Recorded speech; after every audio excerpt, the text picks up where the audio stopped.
there's a need out there, especially in today's transitory way that we live. People are everywhere, spread out, and somebody needs to be the keeper of the information. There needs to be a way to share it when it's appropriate to help keep everybody in the know and make sure that, number one, your parent or loved one is getting the best care. Talking with people about how to have a great retirement. This is the Rock Your Retirement Show. We don't talk about money, but we talk about almost everything else you need to rock your retirement. Now, here's your host, Kathy Klein. Welcome to Rock Your Retirement. This is the show where we talk about retirement lifestyle. We try not to talk about money, but we like to talk about everything else that you need to know to have a great retirement. One of those things is helping your parents stay safe at home. And that is so important for so many of my listeners. I have heard over and over again people telling me how it's so difficult to work with their parents when they're not in the same city or for whatever reason. And so I have the co-founders of ElderAdmin on the line with me, and I am so excited because they have an online service that helps store important information that you need to manage your family's care. And one of the things that I really like about this is that it can be shared with others. So let's say in the future, my sister and I might be caring for my father. Well, we would be able to share information using this online service. So James Hendrick and Micheal Blevins are here today. James and Micheal, welcome to the show. Thank you, Kathy. It's great to be here. I'm going to start with Micheal, and then we'll move on to James. Micheal, tell me a little bit about yourself and why you decided to create this service. My professional background has been in the mortgage banking business. So that's where I spent 32 years servicing loans, auditing loans, selling loans, buying loans. My world changed in 2012 when I was at work one day and I got a telephone call from Twin Cities Community Hospital, which is about 200 miles away from where I am, telling me that my mom was there, had a major stroke, and didn't remember or couldn't answer any of the questions that they were asking her. Oh my gosh, you must have been just crazy with worry. It's one of the most horrible experiences you can ever imagine. It's a time where you just completely feel lost and you don't know where to start or what to do. So what happened? Well, worry is the first thing that happens. I basically found myself in the role of her caregiver at that point without ever even having thought about that, preparing for it or anything, to that nature. And in the weeks and months that followed that, she was in a skilled nursing facility following that for 6 weeks. And then we did the 24/7 in-home care routine for about 6 months.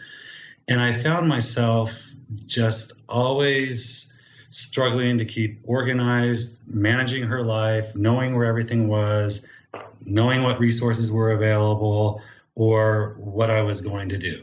At the same time, James was going through something similar with his parents. James and I, at that point, had been friends for about 20 years, so we knew each other pretty well. And I'll let him share his experience with that. But ultimately, we kind of figured out that there's a need out there, especially in today's transitory, way that we live. People are everywhere, spread out, and somebody needs to be the keeper of the information, and there needs to be a way to share it when it's appropriate to help keep everybody together, everybody in the know, and make sure that, number one, your parent or loved one is getting the best care. Okay, so the two of you formed this idea, and before we go on to the idea, James, why don't you tell us a little bit about yourself and your backstory? Thanks, Kathy. As Michael indicated, we've known each other for 20 years or so. And so, with a little bit of irony, we were both going through similar situations at the same time. My mom passed several years back due to some debilitating lung disease that she had had for quite some time. And it left my dad on his own. And while he was doing well, living at his house by himself, unfortunately, about a year or so after mom passed, dad developed a severe case of Parkinson's. Sudden onset, came on very dramatically over a period of 12 months, really debilitated him physically to the point where he was no longer able to take care of himself. We're West Coast based. Dad was living on the East Coast. Fortunately, we had a sister that was 5 miles down the road. So she was instrumental in providing some of that hands-on support, being able to take him to doctor appointments, to the store, to the pharmacy, things of that nature. But then we also have another sister that's in the Albuquerque area. And we just found as Dad's health continued to decline, it really became difficult keeping on top of all of the things involved. So not just the stuff going on directly with Dad, such as doctor appointments and medications and procedures that he was having to have, but taking care of maintaining his household, his bills, all of those day-to-day things that you don't necessarily think about until you're in that situation where you suddenly need to handle them and address them.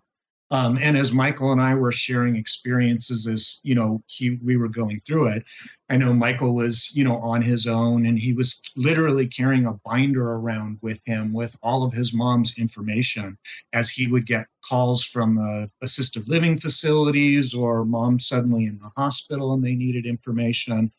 And for my family, we were doing the same thing, constantly trying to arrange conference calls with myself and my two sisters to get status updates. What did the doctors have to say? What are the things that we need to take care of regarding Dad's finances, his home, his pets that needed to be taken care of?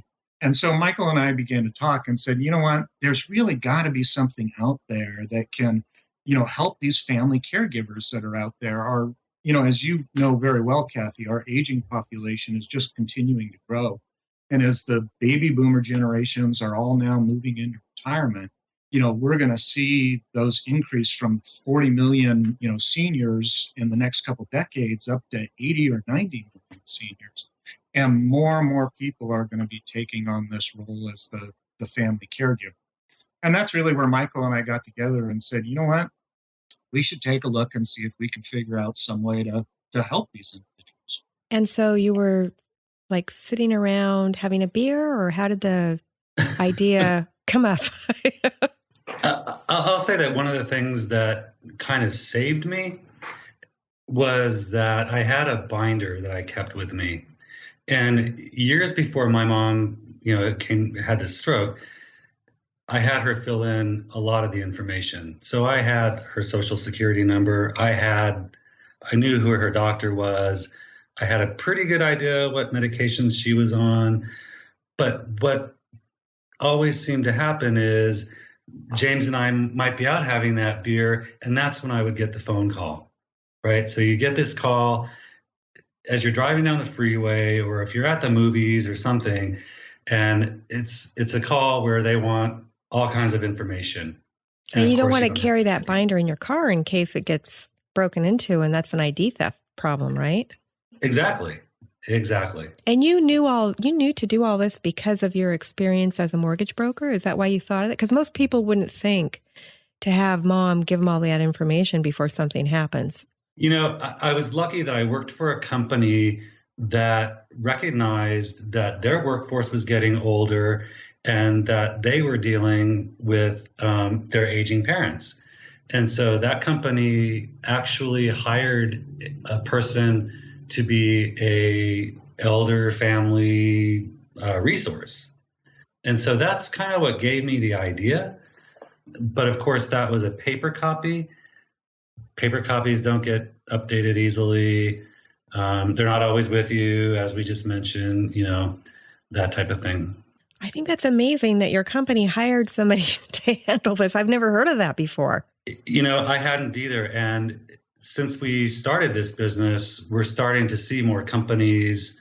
There's a large accounting firm, worldwide known, that everybody's heard of, I'm sure.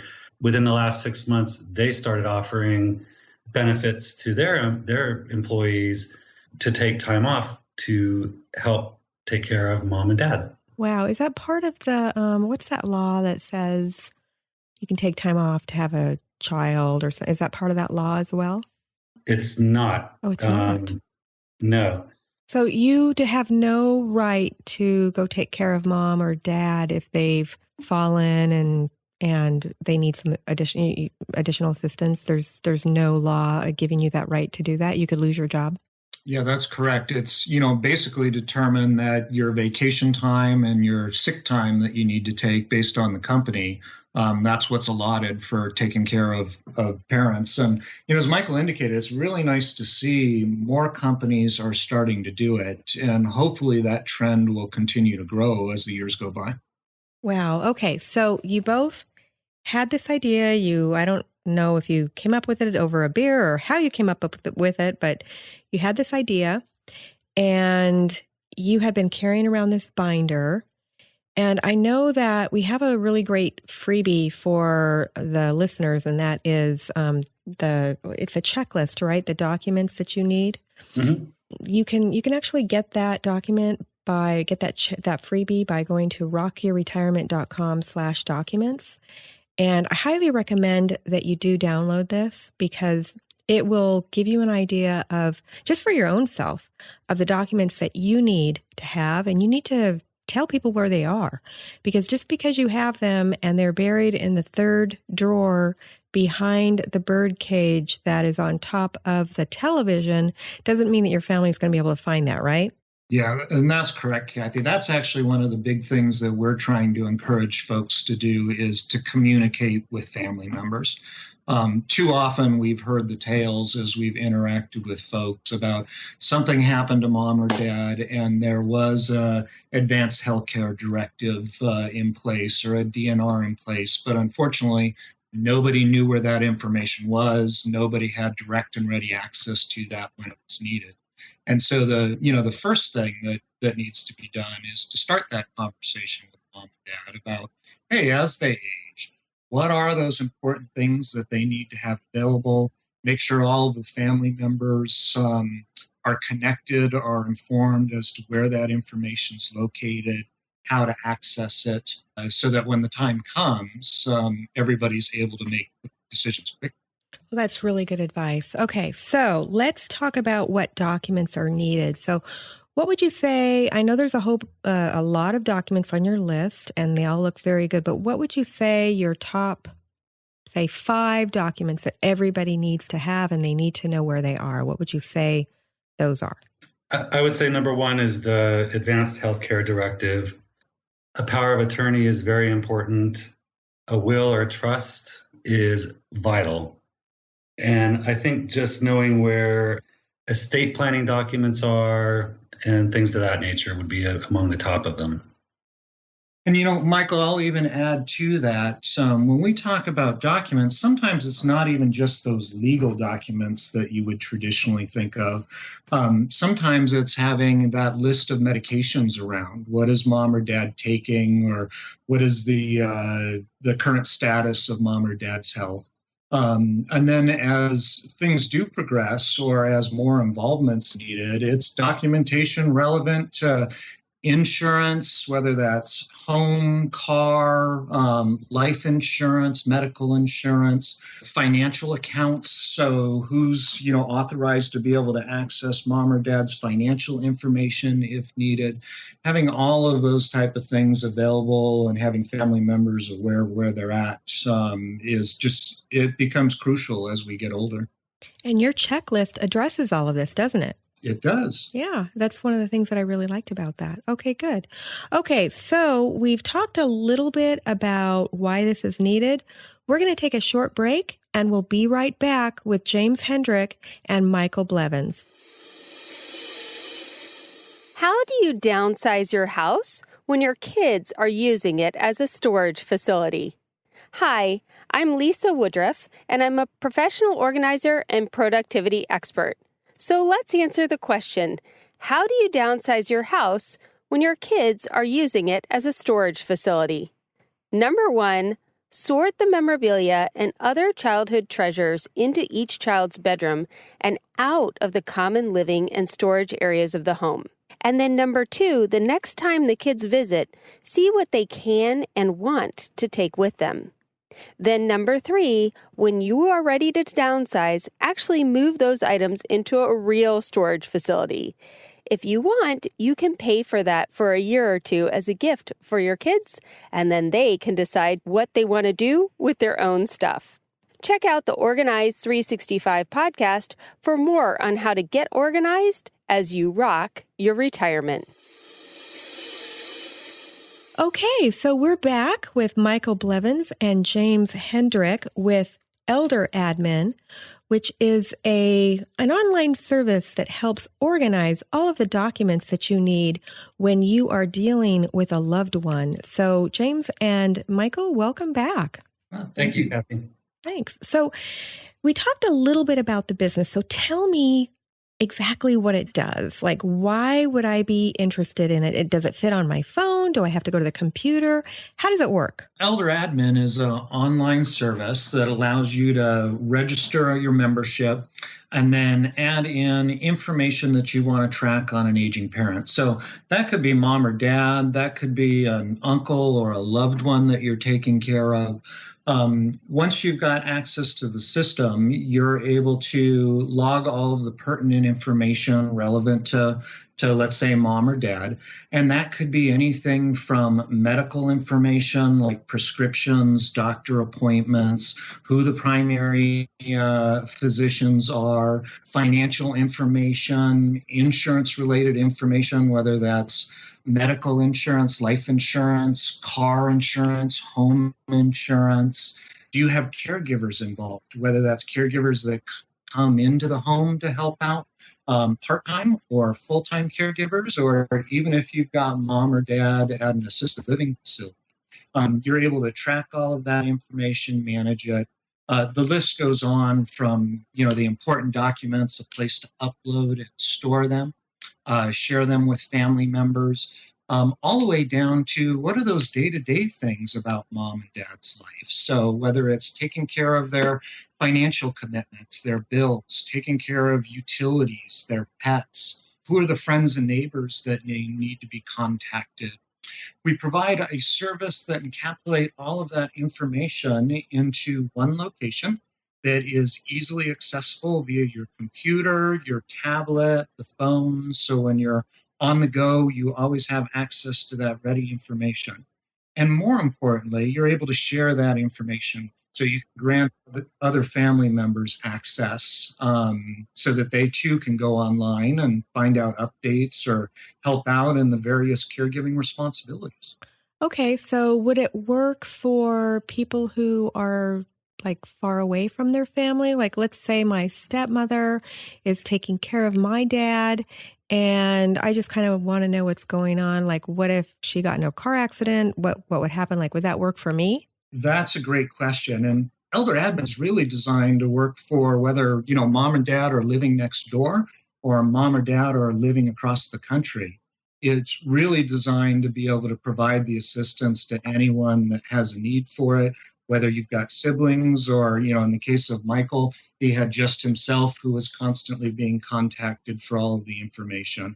ElderAdmin allows you to access it on the go. So how secure is it? I mean, I feel kind of weird about having my dad's social security number on my phone.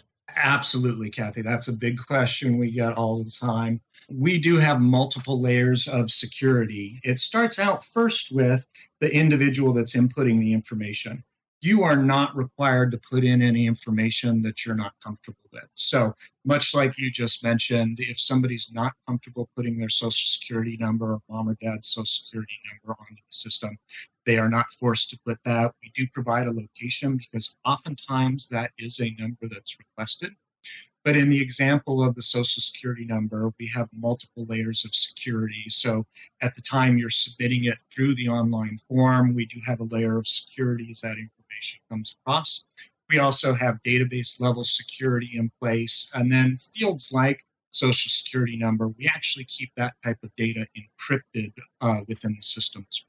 Okay, awesome. Now, could I input Dad's Social Security number and keep it from my sister so she can't access it? Or is it if you have access, you have access to everything?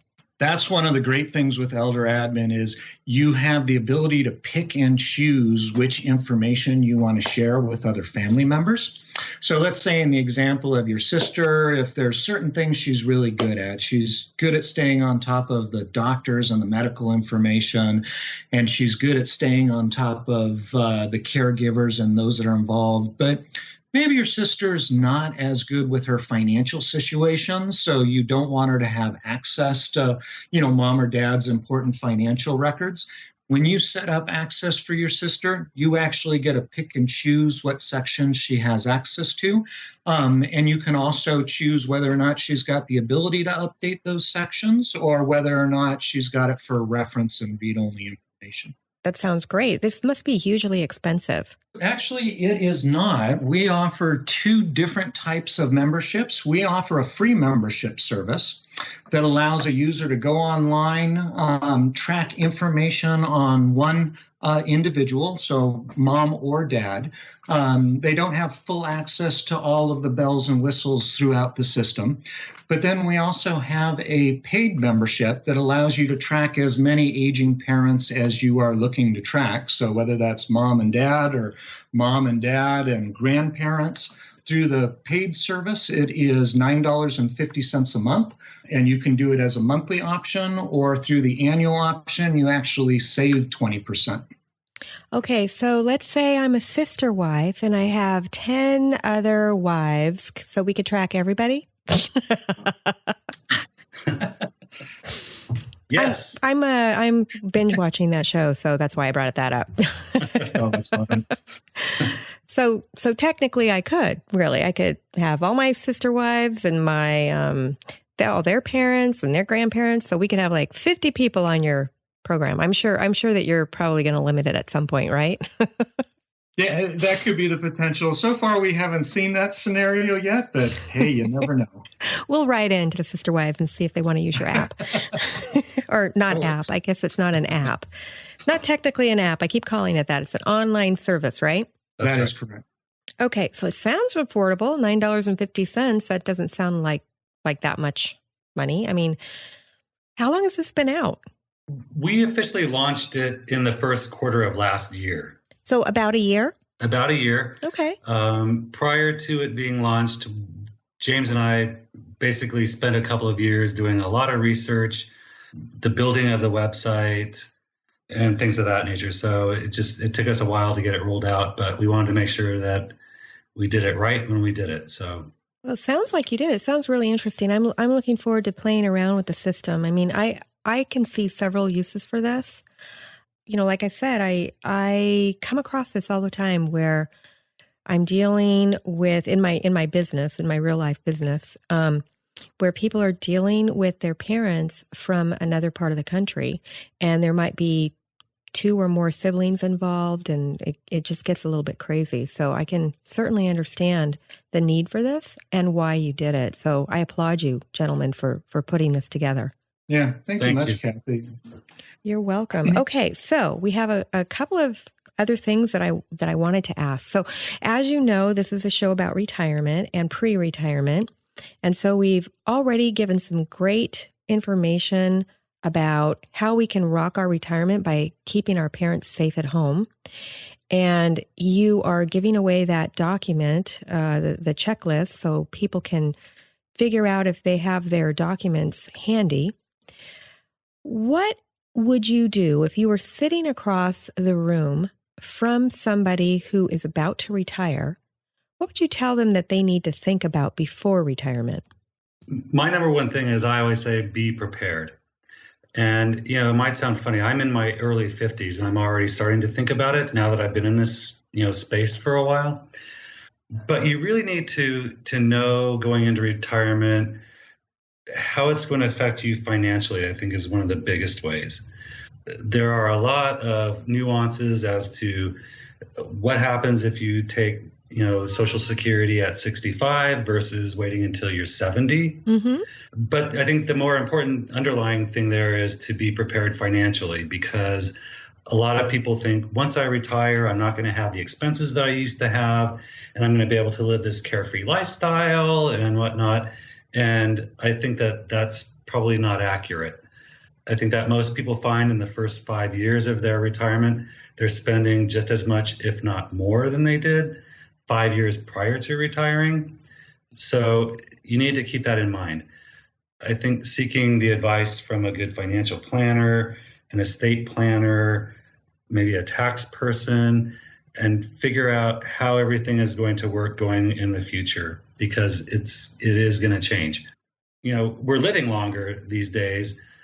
Health insurance, I don't need to tell you, what a issue that is, but it's going to only get more expensive as time goes by.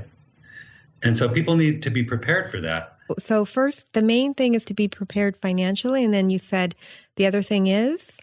I would say being prepared physically, doing now what you can to eat healthy, get exercise, keep your mind active, keep your body active, because that in the long run is going to pay off huge. Okay, so we heard Michael's advice. What about you, James? In addition to what Michael said, I really encourage communication. So communication amongst the family members, making sure that wishes and desires are expressed, are talked about amongst family members so that there's no confusion, and that people are open to knowing and understanding, hey, what are mom and dad's goals for the long term for their retirement? What are the things that they want to do?